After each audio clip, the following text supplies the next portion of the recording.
একটা Facebook notification, একটা পরিচিত নাম আর মাত্র কয়েকটা মেসেজ, এই ছিল সর্বনাশের শুরু।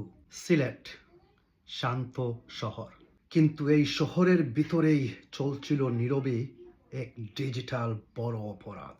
প্রথমে টার্গেট করা হতো একটি ফেসবুকের স্বাভাবিক প্রোফাইল, নাম, ছবি, বন্ধু তালিকা সবকিছু নিখুঁতভাবে। তারপরে একটা ক্লিক, একটা ভুল লিঙ্ক আর মুহূর্তেই দখলে চলে যেত পুরো ফেসবুক আইডি। আর তারপরই শুরু হতো আসল খেলা।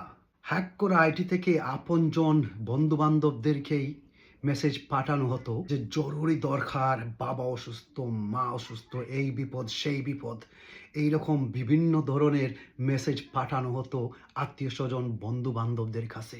জরুরি ইমার্জেন্সি দরকার, এখনই বিকাশে টাকা পাঠাও। নাম, ঠিকানা, পরিচিতি, ছবি সবই ঠিক, কিন্তু মেসেজের অপারে ছিল একজন প্রতারক। একজন বন্ধু ভাবছে বিপদে পড়েছে প্রিয় মানুষটি, আরেকজন আত্মীয় বিশ্বাস করে পাঠিয়ে দিচ্ছে বিকাশে টাকা। বিকাশ নাম্বার বদলাচ্ছে কিন্তু টাকা জমা হচ্ছে একই অ্যাকাউন্টে। দিনের পর দিন, একটার পর একটা শিকার, কিন্তু তারা জানতো না কেউ তাদেরকেও টার্গেট করছে। 2020 সাল, র্যাব 9 গোপন তথ্য ডিজিটাল ট্র্যাকিং শুরু হয়। সিলেটের এক এলাকায় হঠাৎ অভিযান, গ্রেফতার করা হয় মামুন মিয়াকে, এই গ্যাংয়ের একজন সদস্যকে। আর তার মোবাইল ফোনেই পাওয়া যায় সব তথ্য। জিজ্ঞাসাবাদেই বেরিয়ে আসে পুরো তথ্য। কিভাবে তারা মানুষের বিশ্বাসকে অস্ত্র বানিয়েছিল, কিভাবে এই ফেসবুকই হয়ে উঠেছিল অপরাধের হাতিয়ার। র্যাব তাদেরকে ট্র্যাকিং করতে থাকে।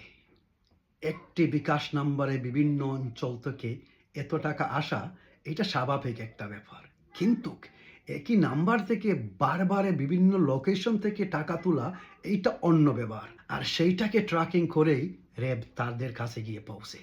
তাই বন্ধুরা, যারাই ফেসবুক ব্যবহার করেন, যেই নোটিফিকেশন সম্বন্ধে আপনি বুঝেন না, সেইটাতে আসলে আপনার ক্লিক করা জরুরি না। আসসালামু আলাইকুম।